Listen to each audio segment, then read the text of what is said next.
సుమన్ టీవీలో మీ business promotions కోసం ఈ కింది నెంబర్ను సంప్రదించగలరు.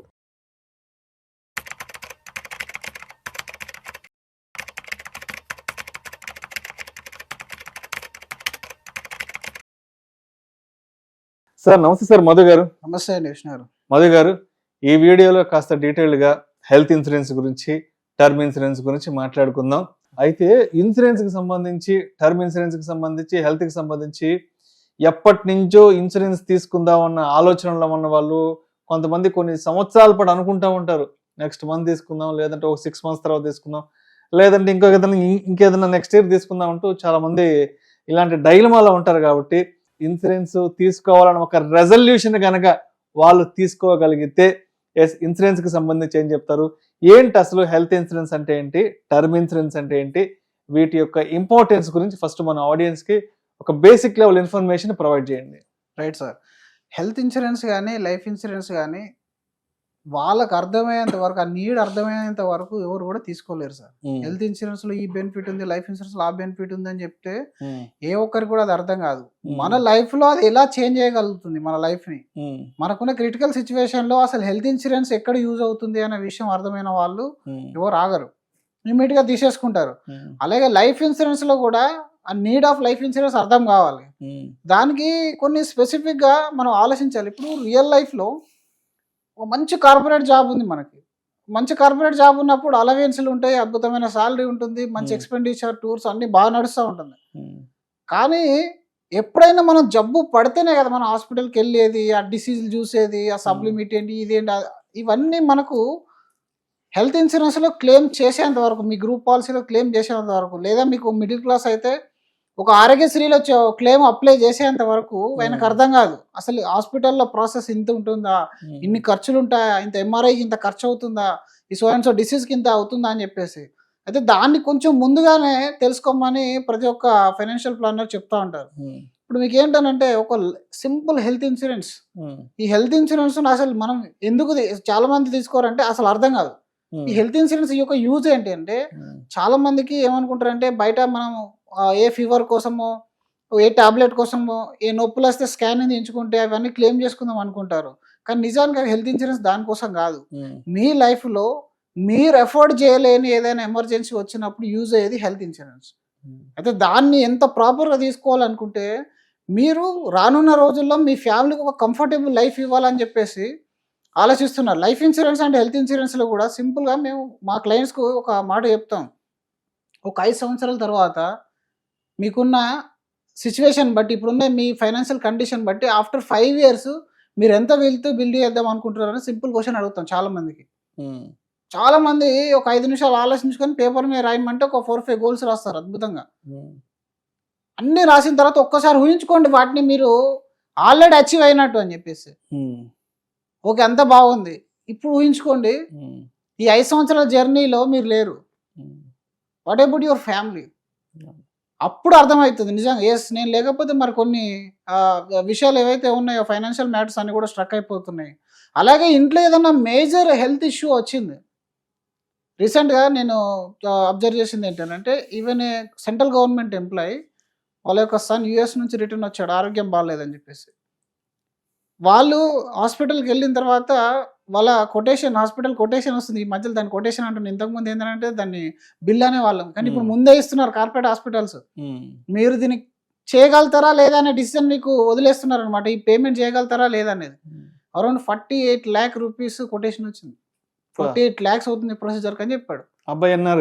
అబ్బాయి ఎన్ఆర్ఐ అక్కడ హెల్త్ బాగాలేక చదువు మధ్యలో ఆపేసి ఇంటికి వచ్చేసాడు, ట్రీట్మెంట్ కోసం వచ్చాడు. వీళ్ళు కూడా ఎక్స్పెక్ట్ చేయలేదు, సెంట్రల్ గవర్నమెంట్ జాబ్ కదా, ఆ కార్డు తీసుకుని వెళ్ళిపోదామన్నారు. వాళ్ళు వెంటనే అన్నారు, వాళ్ళకి ఉంటది కదా, వాళ్ళు వెంటనే ఒకటే మాట అన్నారు, సార్ 6 నెలల నుంచి బిల్స్ ఇంకా రాలేదు, మీరు కావాలంటే రీఎంబర్స్మెంట్ పెట్టుకొని అన్ని డాక్యుమెంట్స్ ఇస్తామన్నారు. సింపుల్ ఒకటే మాటలు. 40 లక్షల కొంచెం వాళ్ళు ఆల్రెడీ అమెరికా వెళ్ళేటప్పుడే మనం కొంచెం లోడ్ చేసి పంపించాలి కదా, ఛార్జింగ్ చేస్తే. అక్కడే అయిపోయింది. ఈయన దగ్గర వేరే పాలసీ అనేది లేదు.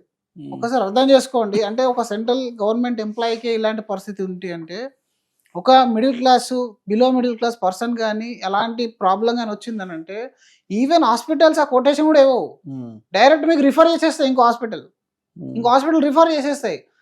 అలాంటి సిచ్యువేషన్ మాకు రావద్దు అనుకుంటే ఒక మంచి సమస్య ఉన్న పాలసీ, అడిక్వేట్ పాలసీ తీసుకోవాలి హెల్త్ ఇన్సూరెన్స్ లో. ఏ 3 లక్షలు, ఏ 2 లక్షలు, ఏ 5 లక్షలు అని చెప్పేసి మనం అనుకోవద్దు. ఎప్పుడైనా సరే కీడెంచి మేలెంచాలి ఇన్సూరెన్స్ లో. కీడెంచాలి అని అంటే అసలు హైదరాబాద్ లో ది టాప్ బిల్ ఎంత అయిందో ఒకసారి మీరు తెలుసుకోండి. బెంగళూరులో ది టాప్ బిల్ ఏ ఇష్యూకి అయిందో మీరు తెలుసుకోండి. ఒకవేళ అదే కనుక నాకు వస్తే ఇలా. రైట్ రైట్ మధు గారు, ఇప్పుడు అడిక్వేట్ అంటారు కదా, అంటే అడిక్వేట్ అంటే ఎంత? ఎందుకంటే పర్టికులర్గా నేను అడిక్వేట్ అనే దగ్గర ఎందుకు ఆపానంటే, చాలా మంది మన ఫ్రెండ్స్ ఎవరో ఒకరు ఉంటారు, చాలా మంది ఐటీ కంపెనీలో పనిచేస్తుంటారు. అరే నీకేమైనా నీ హెల్త్ ఇన్సూరెన్స్ ఉందా, తీసుకోరా, ఏవో మంచి మంచి ఉన్నాయి, నాకు కూడా ఒక హెల్త్ ఇన్సూరెన్స్ ఉంది, నేను కూడా ఒక 50 లక్షల కోట్ల రూపాయలుగా తీసుకున్నాను, సోన్స్ కంపెనీ, నువ్వు కూడా తీసుకోరా అని చెప్పినప్పుడు వాళ్ళు ఏమంటారంటే, లేదు లేదు విష్ణు, మా కంపెనీ వాళ్ళు మాకు ఇన్సూరెన్స్ ఇస్తున్నారు, సరిపోతుంది అంటారు. ఎంత అంటే ఎంత 3 lakhs ఫ్యామిలీ ఫ్లోటర్ ఉంది, లేదంటే ఒక 5 lakhs ఫ్యామిలీ ఫ్లోటర్ ఉంది, నాకు వైఫ్కి మదర్కి ఏదో పిల్లలకి అని చెప్తుంటారు కదా. ఇప్పుడు మీరు ఇందాక అడిక్వేట్ అన్నారు కదా, ఆ అడిక్వేట్ అనే దానికి ఈ కంపెనీ ఇచ్చే గ్రూప్ హెల్త్ ఇన్సూరెన్స్ ఈ 3 లక్షలు 4 లక్షలు అనేది మ్యాచ్ అవుతుంది అడిక్వేట్ అనే దానికి? అసలు అడిక్వేట్ అనే దానికి అసలు 3 లక్షలు మ్యాచ్ కాదు. మీకు ఒకటి 3 లక్షల్లో అసలు ఏ ట్రీట్మెంట్ జరుగుతుంది ఈ రోజులో? మీరు ఒక మంచి హాస్పిటల్లో ఈవెన్ డెంగ్యూ కోసం అడ్మిట్ అయ్యి చూస్తే 2 రోజులలో ఆ 3 లక్షలు అయిపోతుంది. అట్లాంటిది కొన్ని సందర్భాల్లో కోవిడ్ లో there are 7 to 8 days of stays 50 lakhs కంటే ఎక్కువ బిల్ చేసిన హాస్పిటల్స్. అంటే మీకు ఇక్కడ దేనికది ఇన్సూరెన్స్ విషయానికి వచ్చేసరికి టైం ఇవ్వరు ఎవరు కూడా. ఇన్సూరెన్స్ అనేసరికి చాలా మందికి ఏ ఇన్వెస్ట్మెంట్ వస్తుందో, ఏ ఏజెంట్ ఫోర్స్ వాళ్ళు అమ్మేదో అనుకుంటారు, కానీ వాళ్ళు అర్థం చేసుకునే విషయం ఏంటంటే, మీరు ఫ్యూచర్ లో సంపాదించేదానికి ఒక ప్రొటెక్షన్ లేయర్ ఇప్పుడే యాడ్ చేయడం ఇన్సూరెన్స్ తీసుకోవడం అంటే. మీరు ఎన్ని వేలు కూడా పెడతారు, ఎన్ని లక్షలు పెట్టి ఆస్తులు సంపాదిస్తారు అనేది కాదు, దాన్ని ఏ విధంగా కాపాడుకోగలుగుతారు, ఫస్ట్ దాన్ని కాపాడుకుంటేనే అది మీ దగ్గర ఉంటుంది. అత్యంత పెద్ద రిస్క్ ఏంటంటే మెడికల్ రిస్కే. ఎందుకంటే ఇప్పుడు దేనిలో అయినా మీకు ఒక సెకండ్ ఛాన్స్ అనేది ఉంటుంది, కానీ హెల్త్ విషయానికి వచ్చేసరికి సెకండ్ ఛాన్స్ అనేది ఉండదు. ఇప్పుడు మీకు 2 హార్ట్లో స్టంట్స్ ఉన్నాయి, పడాలి, ఒకటి వేసుకుంటారా అని చెప్పేసి డాక్టర్ అడగలేడు, 2 వేస్తే 2 వేయాల్సిందే. అప్పుడు కిడ్నీలు 2 పోయినాయి, అడగరు, అప్పుడు మిమ్మల్ని ఆప్షన్ ఉండదు. చాలా మంది కిడ్నీ డయాలసిస్ లని 6 నెలలు సంవత్సరం పాటు డయాలసిస్ చేసుకుంటారు, ఆస్తులు అమ్మేసేసుకొని 40 లక్షలు 50 లక్షలు తెచ్చి ఇంట్లో పెట్టుకొని ట్రీట్మెంట్ చేసుకుంటూ ఉంటారు చాలా మంది. ఎన్ని రకాల ప్రాబ్లమ్స్ దాంట్లో ఇన్వాల్వ్ అయి ఉన్నాయి చూడండి. ఓన్లీ డయాలసిస్ ఒకటే కాదు కదా, వాళ్ళ ఇప్పుడు వైఫ్ టేక్ కేర్ చేయాలి, పిల్లలకు ఒక క్వాలిటీ ఎడ్యుకేషన్ మిస్ అవుతుంది. ఇప్పుడు నువ్వు కార్పొరేట్ అన్నావు, రేపు పొద్దున 2 కిడ్నీలు పోతే నువ్వు జాబ్కి వెళ్ళలేవు కదా. అంతే కదా, జాబ్కి వెళ్ళకపోతే నీకు అసలు జాబే లేదు, ఇంకా మీదికి పాలసీ ఎందుకు ఇస్తాడు నీకు? There are hundreds of cases chronic ఇష్యూతోని జాబ్లోకి వెళ్ళి బయటకు వచ్చి పర్సనల్ పాలసీ లేక రోడ్డు మీదకి వచ్చిన ఫ్యామిలీస్ ఉన్నాయి. అలాంటి రిస్క్ నేను తీసుకుంటా అంటే ఇంకా దానికి అసలు అడిక్వేట్ అవసరం లేదు, ఏది అవసరం లేదు. కానీ ఒక ప్రాపర్ హెల్త్ ఇన్సూరెన్స్ అట్లీస్ట్ ఈ రోజులలో అయితే మేము 1 crore మినిమం తీసుకోమని చెప్తున్నాం. 1 crore 10 lakhs డిఫరెన్స్ అనేది 6 to 7,000 రూపీస్లో ఉంది ఎంత ప్రీమియం. 6 to 7,000 రూపీస్ మీరు ఎక్కువ పే చేస్తే. రైట్. సో మీరు ఇప్పుడు ఇక్కడ ఒక పాయింట్ చెప్పారు సార్, ఇప్పుడు సోన్స్ ఎక్స్ అనే పర్సన్ 4 లక్షలు 5 లక్షలు ఏదో ఫ్యామిలీ ఫ్లోటర్ ఉంది, అతని టైం బాగోలేక జాబ్ లే ఆఫ్ బయటకు వచ్చాడు. రోజు చూస్తున్నాం మైక్రోసాఫ్ట్, గూగుల్, మెటా, పెద్ద పెద్ద కంపెనీలే రోజుకు ఒక 500 మందిని 600 మందిని బయట దోచేస్తున్నాయి. ఈ రోజుల్లో ఐటీలో జాబ్ లే ఆఫ్ అనేది చాలా సర్వసాధారణం, చాలా చిన్న విషయం అయిపోయింది. సరే, ఇప్పుడు అవతల పర్సన్ నాకు 3 lakhs 4 lakhs ఉంది, సరిపోయింది, బాగుంది అన్నాడు.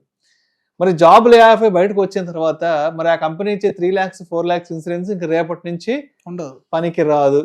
సరే, ఇక్కడ ఇంకో విషయం మాట్లాడుకుందాం. సరే, జాబ్ లే ఆఫ్ అయింది, ఇంటి దగ్గర ఒక 3 months 4 months ఉండాల్సి వచ్చింది సార్. ఈ ఇంటి దగ్గర ఉన్న ఈ 3 months 4 months లో ఏదైనా అనుకోని ప్రమాదం జరిగి అతను ఏదైనా హాస్పిటలైజ్ అయితే అతనికి ఒక 20 లక్షలు 30 లక్షలు 40 లక్షలు 50 లక్షలు ఖర్చు అయితే మరి ఏంటి సార్ పరిస్థితి? చేతిలో ఉద్యోగం లేదు, 3-4 months ఖాళీగా ఉన్నాడు, ఇంట్లోనే ఖాళీగా ఉన్నాడు. అనుకోని ప్రమాదం ఏదో జరిగింది, ఏదో రోడ్డు మీద పోతున్నప్పుడు రోడ్ యాక్సిడెంట్ ఏదో జరిగింది, లేదంటే ఇంట్లో ఉన్నప్పుడు ఇంకేదన్నా ఈ మధ్య బ్రెయిన్ స్ట్రోక్లు అయితే సర్వసాధారణం అయిపోయినాయి. మరి ఇలాంటివి వచ్చినప్పుడు ఏంటి పరిస్థితి?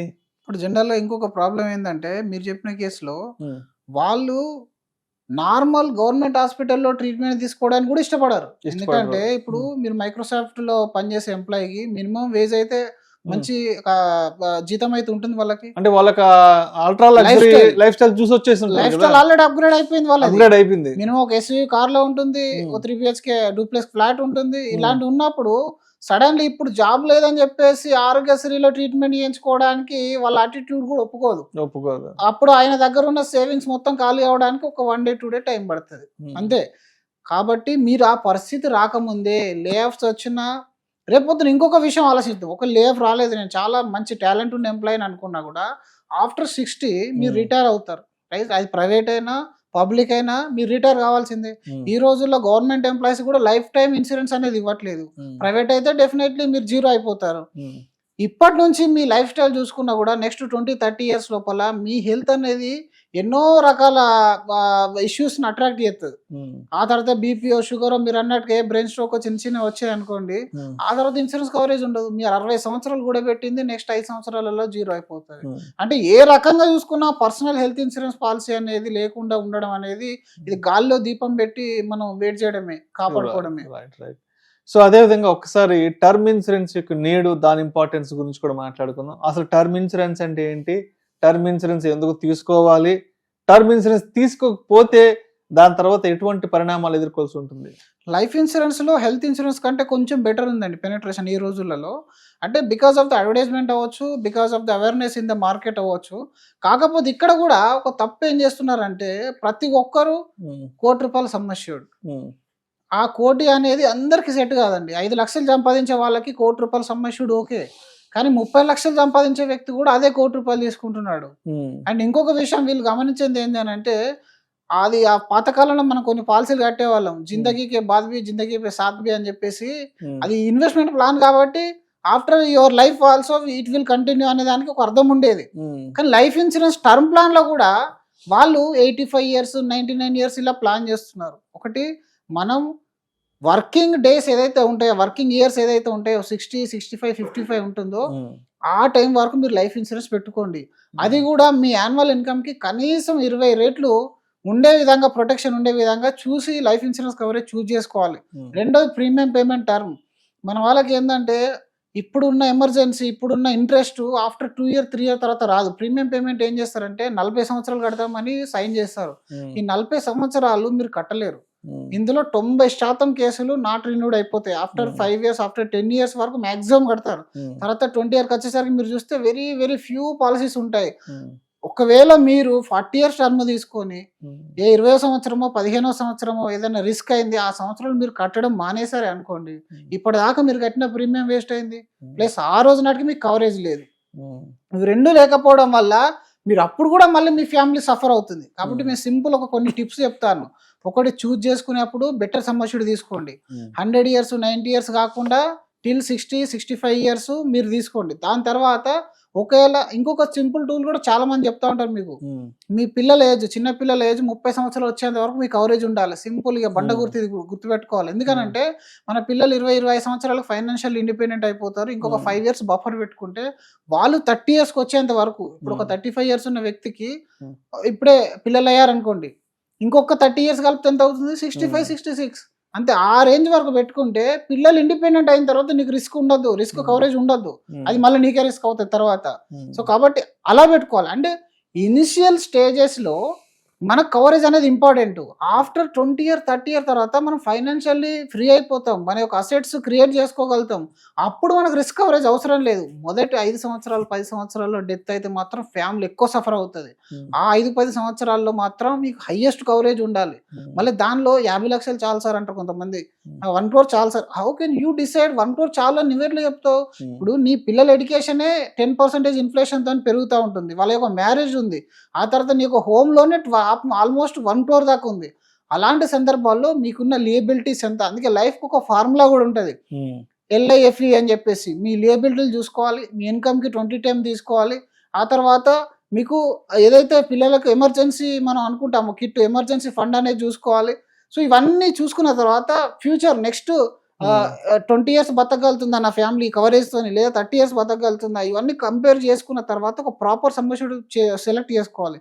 దీని తర్వాత క్లెయిమ్ రేషియో, దీని తర్వాత ఇవన్నీ కంపెనీ సెటిల్ చేయడం అనేది. ఎందుకంటే మన ఎలాంటి కవరేజ్ తీసుకోవాలనేది మీరు ముందు ఫిక్స్ కావాలి, దాని తర్వాత కంపెనీ ఫిక్స్ కావాలి. కానీ ఇక్కడ రివర్స్ వెళ్తున్నారు అందరూ. ఫస్ట్ కంపెనీ, క్లెయిమ్ రేషియో, దీని తర్వాత కవరేజ్. ఇది తప్పు. అసలు మనకేంటంటే మనం లేకపోతే ఎగ్జాక్ట్లీ మన రిప్లేస్మెంట్ అయి ఉండాలి. నాకు ₹1,00,000 శాలరీ వేస్తే నాకు వచ్చే లైఫ్ ఇన్సూరెన్స్ అమౌంట్ ఏదైతే ఉంటుందో ఆ కవరేజ్ నేను ఎక్కడ ఎఫ్డి చేసినా ఆ ఇంట్రెస్ట్ అనేది అట్లీస్ట్ నా మంత్లీ ఇన్కమ్కి ఈక్వల్గా ఉండాలి. ఈ ఫార్ములా కనుక మీరు ఫాలో అయ్యారు అని అంటే అది మంచి ప్రొటెక్షన్ అనేది మీ ఫ్యామిలీకి ఇస్తుంది. అండ్ ఇంకొకటి ఏంటంటే చాలా మంది లోయెస్ట్ ప్రీమియం కూడా ఒక రకమైన ఈ జబ్బులాగా అంటుకుంది అందరికి.